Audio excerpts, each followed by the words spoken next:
Hi, and welcome to Council Recap, where we take the content of City Council meetings and give you the breakdown. I'm Laura McKay. Let's get started.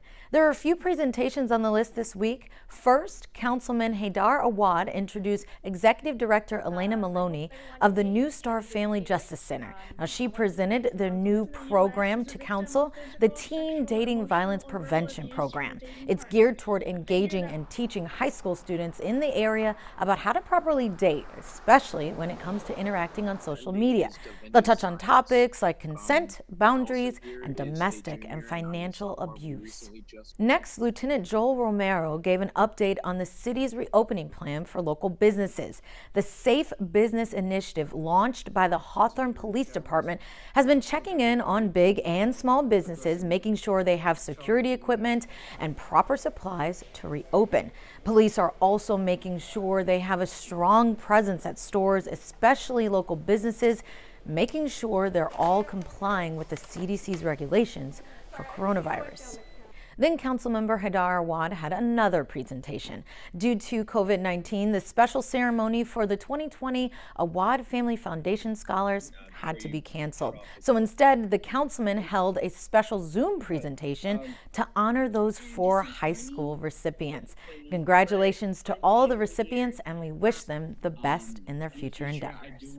Also, I'm sure you've noticed by now the dozens of fireworks going off just about every night this month. Well, Mayor Vargas mentioned the city will be looking into options to solve the firework issue in the coming weeks. Later in the meeting, there were a few resolutions on the list. First, Council passed Resolution 8204, approving the 2018-2019 Development Impact Fee Annual Report. Now, by law, cities are required to identify funds that were received from developers that go toward public improvement projects, such as police, park, and traffic facilities, which will be impacted by the development process itself down the road.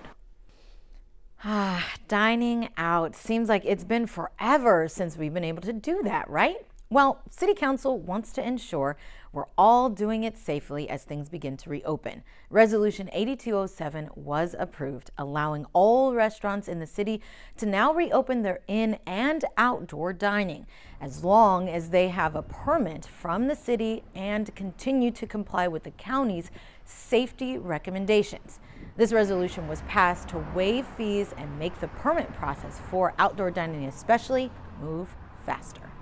Moving on to Resolution 8208, the city approved its staff to move forward with the process of applying for the Local Early Action Planning, or LEAP, grant. The city is eligible to receive $300,000 with the overall goal of accelerating housing production.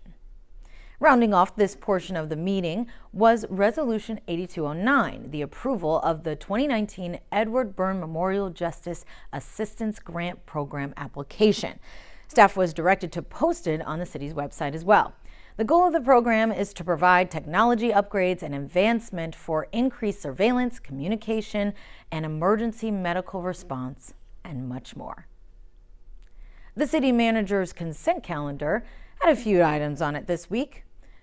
The first progress payment was to Martinez Landscaping Company Incorporated for landscape maintenance throughout the city. Shawn Incorporation of Downey also received their first progress payment for the reconstruction of streets, traffic markings, and adjustment of utilities. Council also approved the agreement between the City of Hawthorne and the company Fine Line Auto Body and Paint to provide their services to repair city vehicles. And for the city attorney's consent calendar, one claim was approved. Lastly, Council also had a moment of silence during the meeting for Miss Darling Love, former commissioner of the Civil Service Committee, who recently passed away. We send her family our condolences. Well, that's all from the meeting this week. Thank you for joining us for Council Recap. And remember, you can catch City Council meetings in their entirety by going to www.youtube.com and searching for Hawthorne Community Television. Be safe and see you next time.